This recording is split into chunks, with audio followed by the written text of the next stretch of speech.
Asgard was a land of stark beauty. Towering mountains loomed in the distance, their peaks shrouded in mist. The air was cold and crisp, filled with the scent of pine and ancient stone. In the center of this realm stood Yggdrasil, the world tree, its roots and branches stretching out endlessly. Beneath its roots, we found Odin waiting. He was taller than any man, with a presence that filled the space around him. His cloak, woven from feathers, rustled as if alive, and in his hand, he held a spear that thrummed with a power I could scarcely comprehend. His eyes, one dark and the other glowing with a strange light, studied us with an intensity that made my breath catch.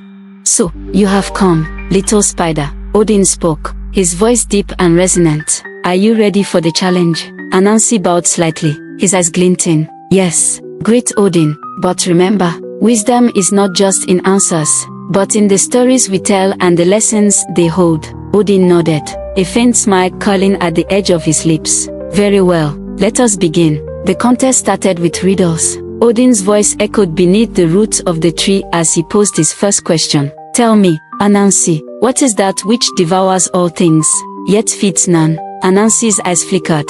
"Time," he replied smoothly. "Time devours everything. Days, lives, even mountains. But it gives nothing in return."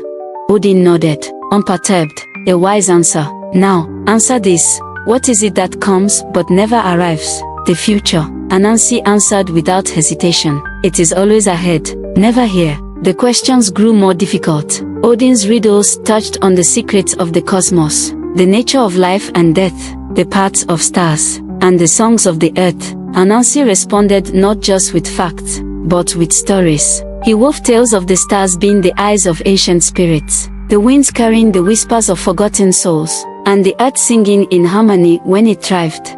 Odin listened, his expression shifting from sternness to intrigue. His questions became more abstract, more probing, as if he were searching for something beyond the words themselves. "What is the true nature of power?" Odin finally asked, his voice lowering to a murmur. "Is it strength, knowledge, or something else?" Anansi paused, his eyes closing for a moment. The air grew still, and even Yggdrasil seemed to lean in. "Listen." Slowly, he opened his eyes and smiled. "Power," Anansi began softly, "is the ability to change the world through stories. It is not in strength or knowledge alone, but in how we weave the threads of life into tales that inspire, teach, and connect. True power lies in the telling and retelling, in the understanding that every story, no matter how small, holds the essence of the world."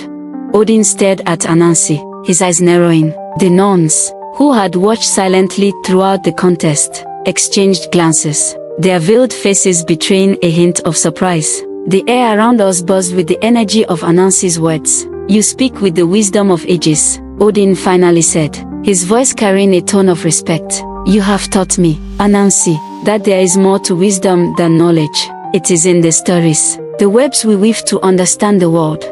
With those words, Odin raised his spear, tapping it lightly on the ground. The space around us shimmered, and a well appeared, its surface glowing with an ethereal light. "This is the well of word," Odin announced, "the source of ancient knowledge. You have earned the right to drink from it." Anansi stepped forward, but before taking a sip, he spun a fine web above the well. "This web," he explained, "is my gift to Asgard. It will catch the stories of this realm and bind them to the stars, reminding you that wisdom is a living thing, ever-changing."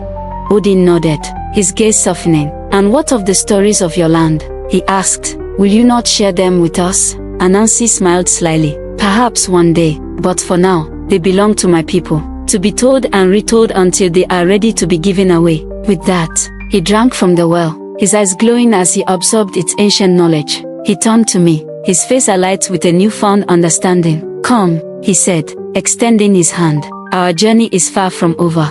We returned to our forest, the air now filled with the hum of life. The stars had returned to the sky, twinkling brightly as if celebrating Anansi's victory. The villagers gathered around the baobab tree, eyes wide with anticipation as Anansi began to speak. He told them of Asgard, of Odin, and of the contest beneath Yggdrasil. But more than that, he spoke of the power of stories, their ability to connect words, to teach, and to change the course of fate. He shared what he had learned, not as a boast but as a reminder that wisdom is not static. It grows with every tale, with every lesson learned. From that day on, the forest thrived. The flame of wisdom burned brightly, casting its light far and wide. And every night, as I sat by the fire, I remembered the journey we had taken. For in every web Anansi spun, in every tale he told, lay the truth that wisdom is not just what we know, but what we share. And so, the story of Anansi and Odin lived on, passed from mouth to ear, heart to heart, a web of wisdom that stretched across realms, binding us all to the great tapestry of the universe.